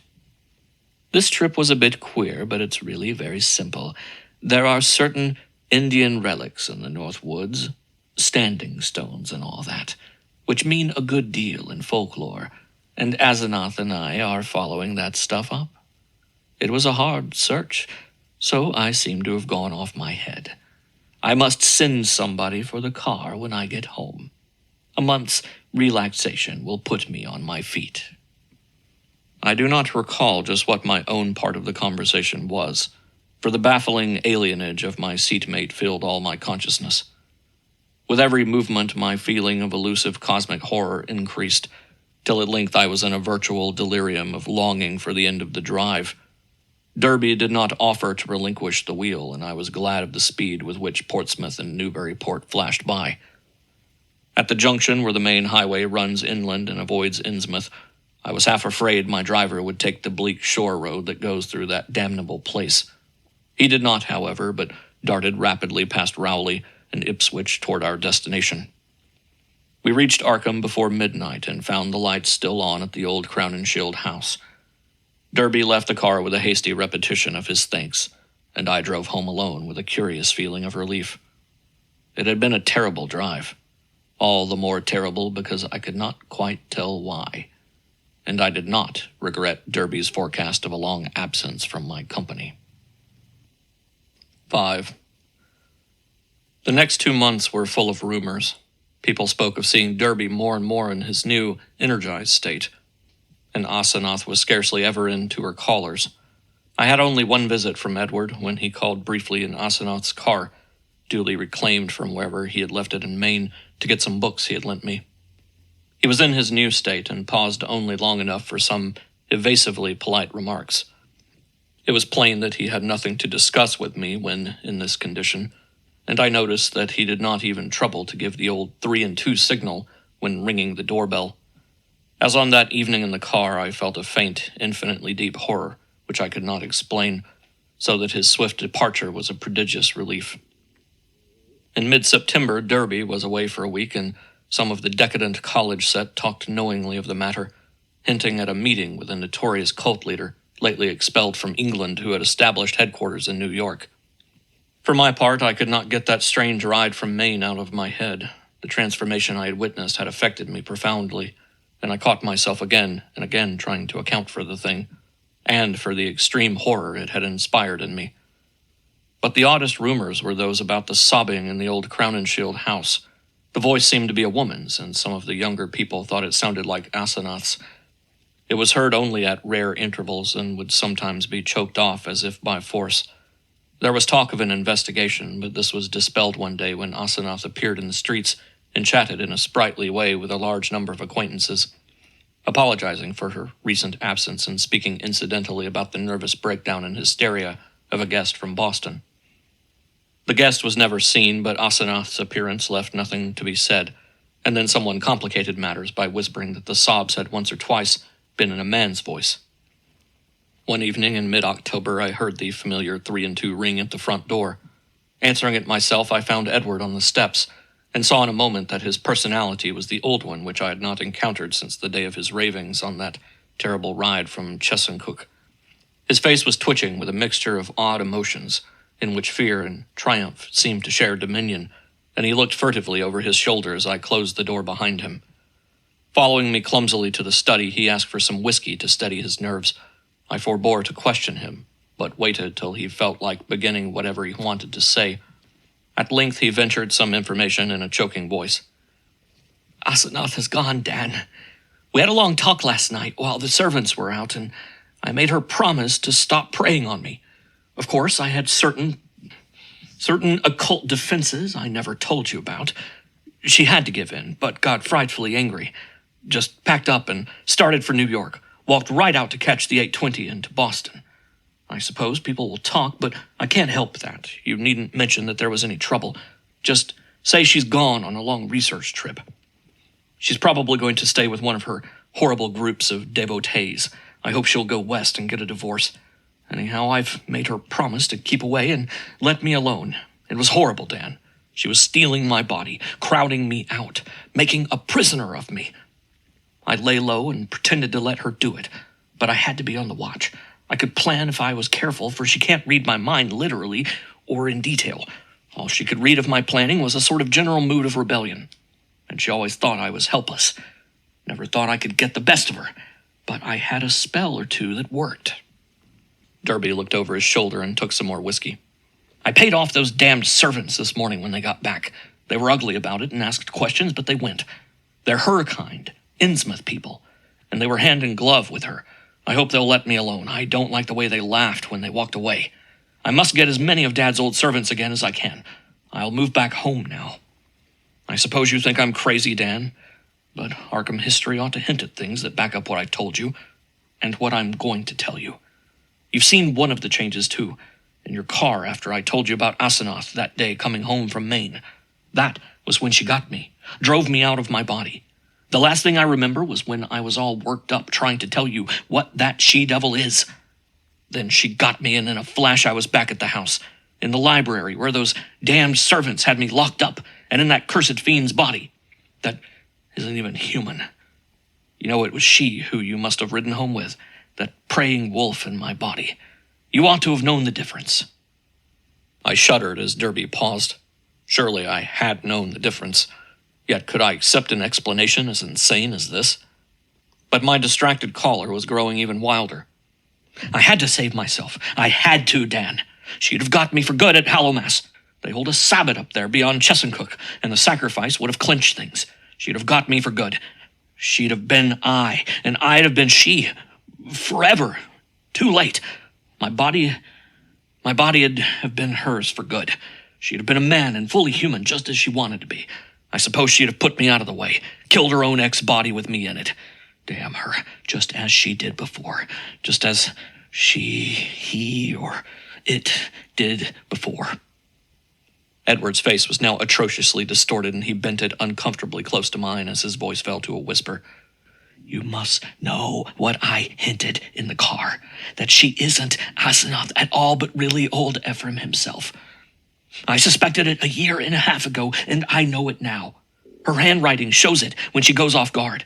Sometimes she jots down a note in writing that's just like her father's manuscripts, stroke for stroke, and sometimes she says things that nobody but an old man like Ephraim could say. He changed forms with her when he felt death coming. She was the only one he could find with the right kind of brain and a weak enough will. He got her body permanently just as she almost got mine, and then poisoned the old body he'd put her into. Haven't you seen old Ephraim's soul glaring out of that she-devil's eyes dozens of times, and out of mine when she has control of my body?" The whisperer was panting and paused for breath. I said nothing, and when he resumed, his voice was nearer normal. This, I reflected, was a case for the asylum, but I would not be the one to send him there. Perhaps time and freedom from Asenath would do its work. I could see that he would never wish to dabble in morbid occultism again. "I'll tell you more later. I must have a long rest now. I'll tell you something of the forbidden horrors she led me into. Something of the age-old horrors that even now are festering in out-of-the-way corners with a few monstrous priests to keep them alive. Some people know things about the universe that nobody ought to know, and can do things that nobody ought to be able to do. I've been in it up to my neck, but that's the end. Today, I'd burn that damned Necronomicon and all the rest if I were librarian at Miskatonic. But she can't get me now. I must get out of that accursed house as soon as I can and settle down at home. You'll help me, I know, if I need help. Those devilish servants, you know. And if people should get too inquisitive about Asenath. You see, I can't give them her address. Then there are certain groups of searchers, certain cults, you know. They might misunderstand our breaking up. Some of them have damnably curious ideas and methods. I know you'll stand by me if anything happens, even if I have to tell you a lot that will shock you. I had Edward stay and sleep in one of the guest chambers that night, and in the morning he seemed calmer. We discussed certain possible arrangements for his moving back into the Derby mansion, and I hoped he would lose no time in making the change. He did not call the next evening, but I saw him frequently during the ensuing weeks. We talked as little as possible about strange and unpleasant things, but discussed the renovation of the old Derby house and the travels which Edward promised to take with my son and me the following summer. Of Asenath we said almost nothing, for I saw that the subject was a peculiarly disturbing one. Gossip, of course, was rife, but that was no novelty in connection with the strange menage at the old Crown and Shield house. One thing I did not like was what Derby's banker let fall in an over-expansive mood at the Miskatonic Club, about the checks Edward was sending regularly to a Moses and Abigail Sargent and a Eunice Babson in Innsmouth. That looked as if those evil-faced servants were extorting some kind of tribute from him, yet he had not mentioned the matter to me.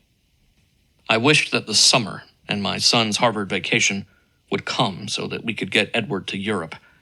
He was not, I soon saw, mending as rapidly as I hoped he would, for there was something a bit hysterical in his occasional exhilaration, while his moods of fright and depression were altogether too frequent.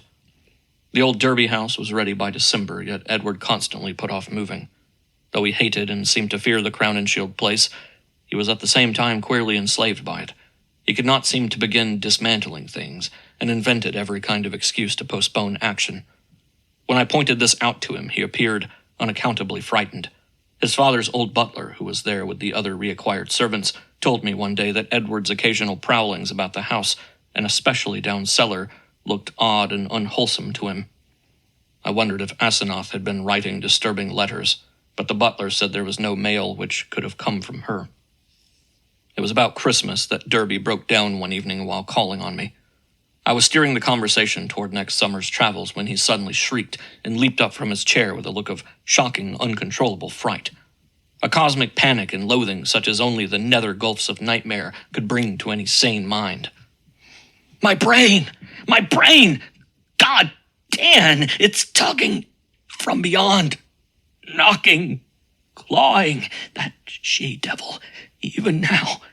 Ephraim, Kemog, the pit of the Shogoths, Yah, Shub-Niggurath, the goat with 1,000 young, the flame, beyond body, beyond life, in the earth. Oh, God. I pulled him back to his chair and poured some wine down his throat as his frenzy sank to a dull apathy. He did not resist, but kept his lips moving as if talking to himself. Presently I realized he was trying to talk to me, and bent my ear to his mouth to catch the feeble words. Again, she's trying. I might have known. Nothing can stop that force. Not distance, nor magic, nor death. It comes and comes mostly in the night. I can't leave. It's horrible. Oh, God, Dan, if you only knew as I do just how horrible it is. When he had slumped down into a stupor, I propped him with pillows and let normal sleep overtake him. I did not call a doctor, for I knew what would be said of his sanity, and wished to give nature a chance if I possibly could. He waked at midnight, and I put him to bed upstairs, but he was gone by morning.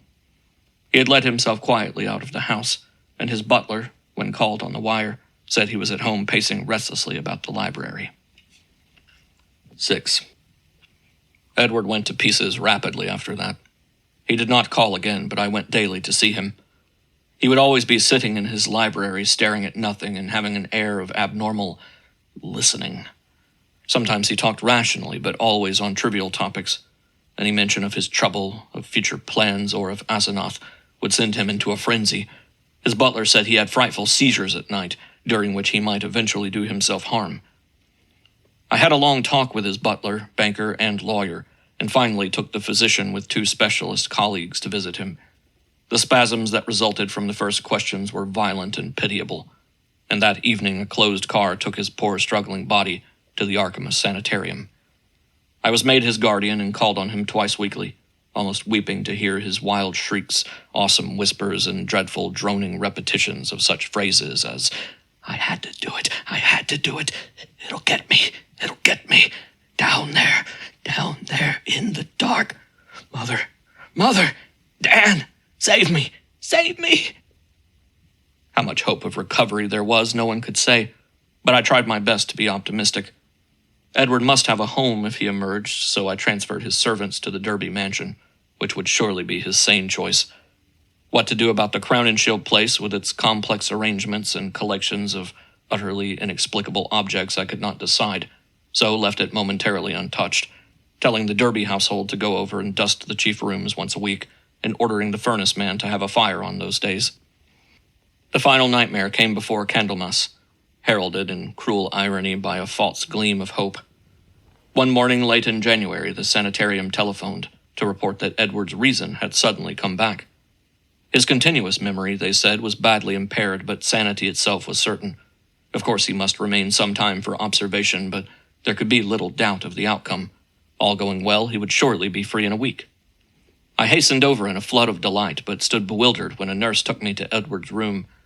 The patient rose to greet me, extending his hand with a polite smile, but I saw in an instant that he bore the strangely energized personality which had seemed so foreign to his own nature. The competent personality I had found so vaguely horrible, and which Edward himself had once vowed was the intruding soul of his wife. There was the same blazing vision, so like Asenath's and old Ephraim's, and the same firm mouth. And when he spoke, I could sense the same grim, pervasive irony in his voice, the deep irony so redolent of potential evil. This was the person who had driven my car through the night 5 months before, the person I had not seen since that brief call, when he had forgotten the old-time doorbell signal and stirred such nebulous fears in me. And now he filled me with the same dim feeling of blasphemous alienage and ineffable cosmic hideousness. He spoke affably of arrangements for release, and there was nothing for me to do but assent, despite some remarkable gaps in his recent memories. Yet I felt that something was terribly, inexplicably wrong and abnormal. There were horrors in this thing that I could not reach. This was a sane person, but was it, indeed, the Edward Derby I had known? If not, who or what was it? And where was Edward? Ought it to be free or confined, or ought it to be extirpated from the face of the earth? There was a hint of the abysmally sardonic in everything the creature said. The Asenath-like eyes lent a special and baffling mockery to certain words about the early liberty earned by an especially close confinement. I must have behaved very awkwardly and was glad to beat a retreat. All that day and the next, I racked my brain over the problem. What had happened? What sort of mind looked out through those alien eyes in Edward's face? I could think of nothing but this dimly terrible enigma, and gave up all efforts to perform my usual work. The second morning, the hospital called up to say that the recovered patient was unchanged, and by evening I was close to a nervous collapse, a state I admit, though others will vow it colored my subsequent vision. I had nothing to say on this point except that no madness of mine could account for all the evidence. 7. It was in the night, after that second evening, that stark, utter horror burst over me and weighted my spirit with a black, clutching panic from which it can never shake free. It began with a telephone call just before midnight. I was the only one up, and sleepily took down the receiver in the library. No one seemed to be on the wire, and I was about to hang up and go to bed when my ear caught a very faint suspicion of sound at the other end. Was someone trying under great difficulties to talk? As I listened, I thought I heard a sort of half-liquid bubbling noise. Glub, glub, glub. Which had an odd suggestion of inarticulate, unintelligible word and syllable divisions. I called, "Who is it?" But the only answer was glub, glub, glub, glub. I could only assume that the noise was mechanical, but fancying that it might be a case of a broken instrument able to receive but not to send, I added, "I can't hear you. Better hang up and try information." Immediately I heard the receiver go on the hook at the other end. This, I say, was just before midnight. When that call was traced afterward, it was found to come from the old Crowninshield house, though it was fully half a week from the housemaid's day to be there. I shall only hint what was found at that house. The upheaval in a remote cellar storeroom, the tracks, the dirt, the hastily rifled wardrobe, the baffling marks on the telephone, the clumsily used stationery, and the detestable stench lingering over everything. The police, poor fools, have their smug little theories and are still searching for those sinister, discharged servants who have dropped out of sight amidst the present furor. They speak of a ghoulish revenge for things that were done, and say I was included because I was Edward's best friend and advisor. Idiots. Do they fancy those brutish clowns could have forged that handwriting? Do they fancy they could have brought what later came? Are they blind to the changes in that body that was Edward's? As for me, I now believe all that Edward Derby ever told me. There are horrors beyond life's edge that we do not suspect, and once in a while man's evil prying calls them just within our range. Ephraim, Asenath, that devil called them in, and they engulfed Edward as they are engulfing me. Can I be sure that I am safe? Those powers survive the life of the physical form. The next day, in the afternoon, when I pulled out of my prostration and was able to walk and talk coherently, I went to the madhouse and shot him dead for Edward's and the world's sake. But can I be sure till he is cremated? They're keeping the body for some silly autopsies by different doctors, but I say he must be cremated. He must be cremated. He who was not Edward Derby when I shot him. I shall go mad if he is not, for I may be the next. But my will is not weak, and I shall not let it be undermined by the terrors I know are seething around it. One life, Ephraim, Asenath, and Edward. Who now? I will not be driven out of my body. I will not change souls with that bullet-ridden lich in the madhouse. But let me try to tell coherently of that final horror. I will not speak of what the police persistently ignored, the tales of that dwarfed, grotesque, malodorous thing met by at least 3 wayfarers in High Street just before 2 o'clock, and the nature of the single footprints in certain places. I will say only that just about 2, the doorbell and the knocker waked me. Doorbell and knocker both, plied alternately and uncertainly in a kind of weak desperation, and each trying to keep Edward's old signal of 3 and 2 strokes. Roused from sound sleep, my mind leaped into a turmoil. Derby at the door, and remembering the old code. That new personality had not remembered it. Was Edward suddenly back in his rightful state? Why was he here in such evident stress and haste? Had he been released ahead of time, or had he escaped? Perhaps, I thought, as I flung on a robe and bounded downstairs, his return to his own self had brought raving and violence, revoking his discharge and driving him to a desperate dash for freedom. Whatever had happened, he was good old Edward again, and I would help him. When I opened the door into the elm-arched blackness, a gust of insufferably fetid wind almost flung me prostrate. I choked in nausea, and for a second scarcely saw the dwarfed, humped figure on the steps. The summons had been Edward's. But who was this foul, stunted parody? Where had Edward had time to go? His ring had sounded only a second before the door opened. The caller had on one of Edward's overcoats, its bottom almost touching the ground and its sleeves rolled back yet still covering the hands. On the head was a slouch hat pulled low while a black silk muffler concealed the face. As I stepped unsteadily forward, the figure made a semi-liquid sound like that I had heard over the telephone. Glub, glub. And thrust at me a large, closely written paper impaled on the end of a long pencil. Still reeling from the morbid and unaccountable fetor, I seized the paper and tried to read it in the light from the doorway. Beyond question, it was in Edward's script. But why had he written when he was close enough to ring? And why was the script so awkward, coarse, and shaky? I could make out nothing in the dim half-light so edged back into the hall, the dwarfed figure clumping mechanically after but pausing on the inner door's threshold. The odor of this singular messenger was really appalling, and I hoped, not in vain, thank God, that my wife would not wake and confront it. Then, as I read the paper, I felt my knees give under me and my vision go black. I was lying on the floor when I came to, that accursed sheet still clutched in my fear-rigid hand. This is what it said. Dan, go to the sanitarium and kill it. Exterminate it. It isn't Edward Derby anymore. She got me.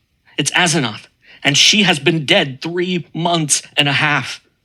I lied when I said she had gone away. I killed her. I had to. It was sudden, but we were alone, and I was in my right body. I saw a candlestick and smashed her head in. She would have got me for good at Hallowmas.